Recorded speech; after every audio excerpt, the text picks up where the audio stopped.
Hey,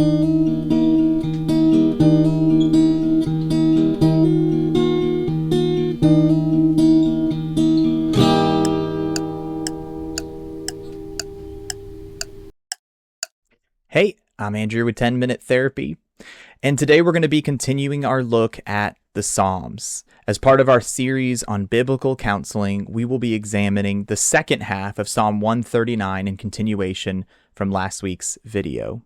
The goal of this series is to help expose you, the listener, and those that are willing to take part and listen and partake in the scriptures with us to the field of biblical counseling. That is, using the scriptures to counsel our hearts and minds and souls back towards the Lord and provide us with the answers that we're seeking. So, without further ado, let's start the clock. We'll get right to it. So last week in our video, we began examining Psalm 139, but due to its length of about 24 verses, we started with Psalm 139 verses 1 through 12. In those first 12 verses, there was a theme that really jumped out at us, and I would state that theme was David praising God by recognizing that God is omniscient. That means that he knows all things. And David applies this in a very personal way. He sees God in his omniscience and recognizes, God, you know my thoughts, you know my actions, you know words before I speak them. God is intimately acquainted with our paths. He knows as well as he is omnipresent. That means he's everywhere at one time. He knows when we lie down and stand up. David says, I can't escape you. If I go to the heights of the heavens, you're there. If I go to the depths of the sea, you're there too. There's nowhere we can go that we can escape the Lord. And so today, as we read the second half of Psalm 139, David begins by exposing to us why it is that God knows us so intimately. It's not just that he's omniscient. There's a deeper level to this knowledge that God has of us, a closeness with the Lord. So let's go ahead and read Psalm 139, verses 13 through 24. Now, again, as we've done, we'll read through the verses together as a whole, and then we'll take it just one piece at a time. So this is Psalm 139, verses 13 through 24. David says, For you formed my inward parts. You knitted me together in my mother's womb. I praise you, for I am fearfully and wonderfully made. Wonderful are your works. My soul knows it very well. My frame was not hidden from you when I was being made in secret, intricately woven in the depths of the earth. Your eyes saw my unformed substance. In your book were written, every one of them, the days that were formed for me, when as yet there was none of them. How precious are your thoughts to me, O God! How vast is the sum of them! If I would count them, they are more than the sand. I awake, and I am still with you. Oh, that you would slay the wicked, O God! O men of blood, depart from me. They speak against you with malicious intent. Your enemies take your name in vain. Do I not hate those who hate you, O Lord? And do I not loathe those who rise up against you? I hate them with complete hatred. I count them my enemies. Search me, O God, and know my heart.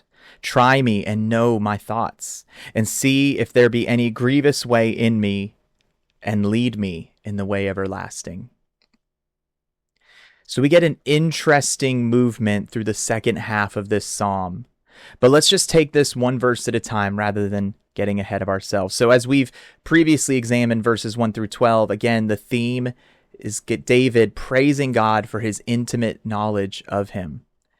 And then in verse 13, David explains, well, this is why you have intimate knowledge of me. It's not just that our God is omniscient, but because of this, you formed my inward parts.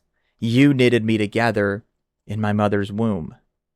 Think about these verses for just a moment. David isn't just saying that God is some distant God. That's not what he's saying at all. In fact, he's recognizing God's intimate, omniscient knowledge of us. And he says the reason for that is not just because of how great and grand our God is, but instead it's because God himself formed my inward parts, David says, knitted me together in my mother's womb. We talked last week about God's intimate knowledge of us, but here David says it's not just intimate knowledge.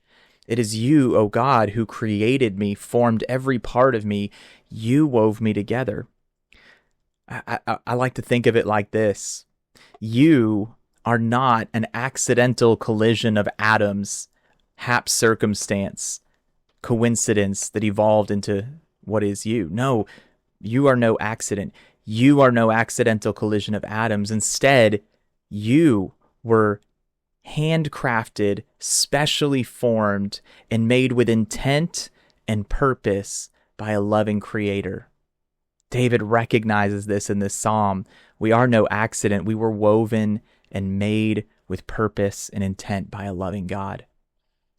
He moves on in verse 14 to say, I praise you, for I am fearfully and wonderfully made. Wonderful are your works. My soul knows it very well. David says, I praise you because you made me. I praise you because everything God makes, he said in the book of Genesis, was good. And that includes us.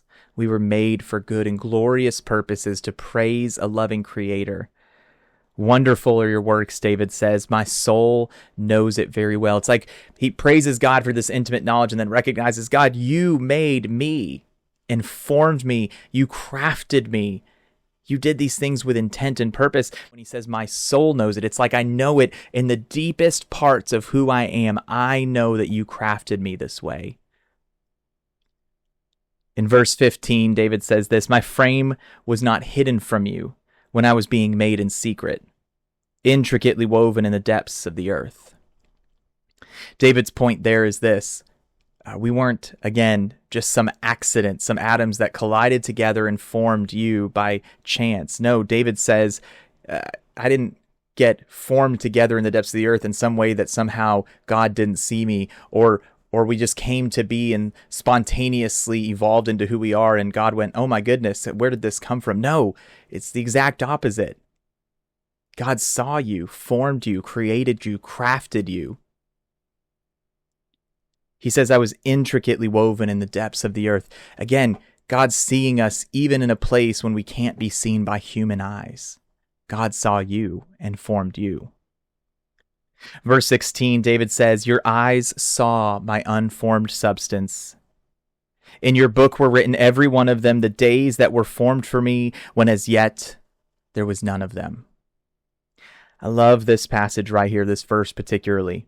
Your eyes saw my unformed substance. That means that even before there was enough of you to call you you, God saw you. Your unformed substance, God saw it and crafted you out of it.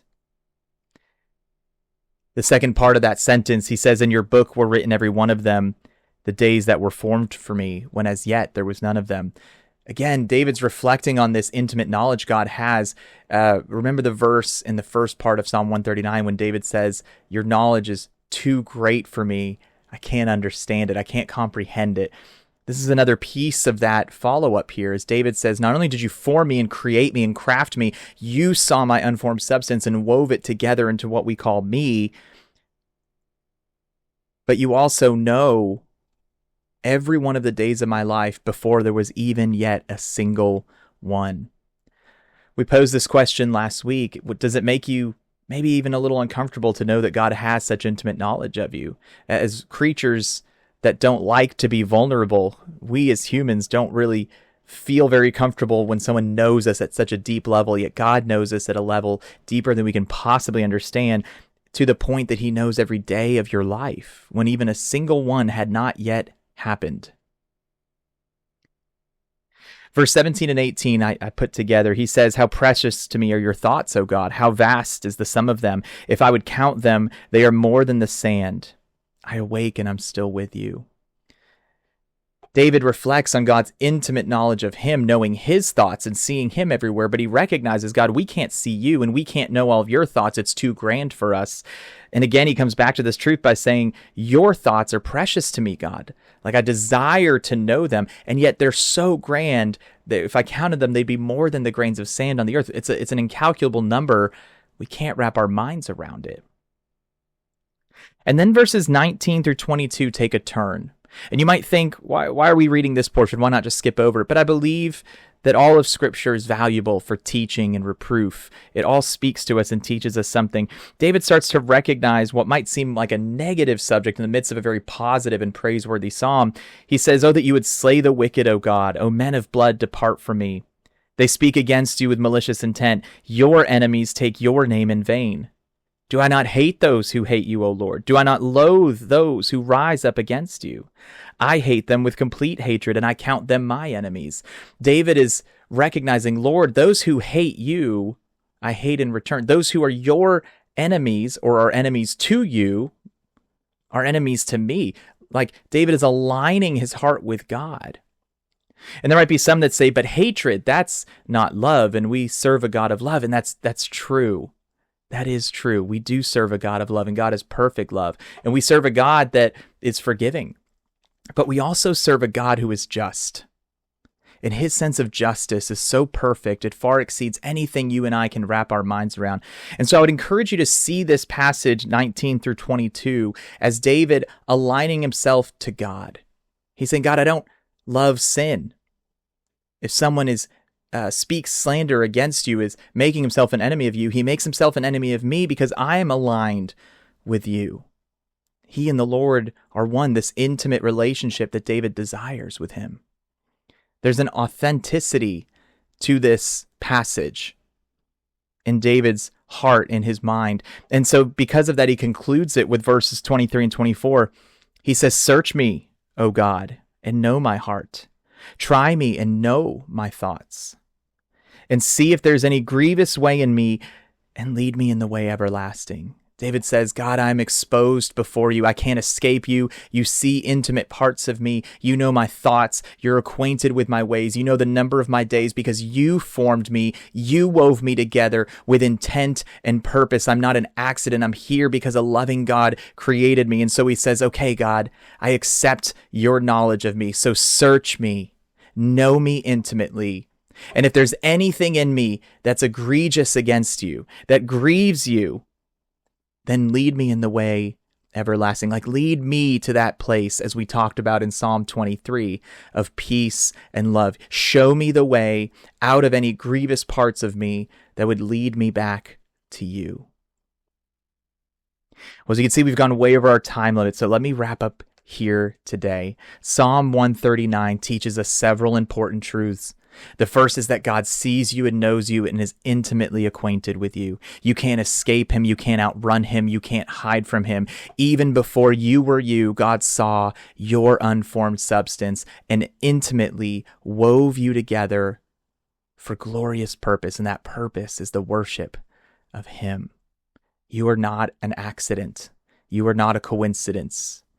You're not circumstance that happened upon the earth. You were crafted by a loving God with intent and purpose. A God who sees you and knows you and is intimately acquainted with every one of your ways, even your thoughts and words before you speak them. He knows the days of your life before even the first one began. So let us take this psalm and let it turn us back to a place of praise towards a great and glorious God. We'll pick up next week with more biblical counseling. In the meantime, I'm Andrew with 10 Minute Therapy. God bless.